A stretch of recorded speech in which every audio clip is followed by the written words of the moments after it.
అంతే. కానీ ఒకటి చెప్తాను, షేక్ హ్యాండ్ ఇచ్చాను, ఆయన కూడా షేక్ హ్యాండ్ ఇచ్చాడు, నవ్వినాడు.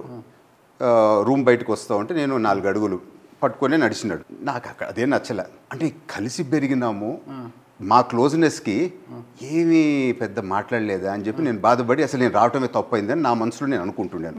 నలుగురు నడిచాడు కదా, మీ చేయి పట్టుకొని అంతే. నేను మాట్లాడుతూ ఇంటుడాడు, ఆయన ఏం మాట్లాడలేదు పెద్ద. ఆయన అది కూడా నాకు బాధ వేసింది. 4 అడుగులు నడిచిన తర్వాత నా మనసులో అయింది, ఎందుకు వచ్చినా విష్ చేసేదానికి ఇది కూడా తప్పేమో అని చెప్పి ఆఫీస్ మెయిన్ ఛాంబర్లో పోబోతున్నాడు ఏదైనా కాన్ఫరెన్స్ రూమ్ లోపలికి. తర్వాత చూస్తే తమాషా, హాల్లో ఒక 20 అడుగుల దూరంలో 18 మంది వీళ్ళ ఎమ్మెల్యేలు నిలుచుకొని ఉన్నారు. ఓకే.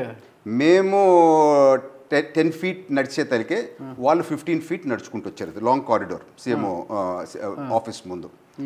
సో నేను ఇట్లా నా మనసులో అనుకుంటా వస్తే అంతలోపల వాళ్ళు 5 ఫీట్ దూరంలో ఉండరు, 18 మంది హేమీలు ఉండరు. దాంతో పేర్లు చెప్పడం వద్దు, వాళ్ళని తక్కువ చేసేది వద్దు.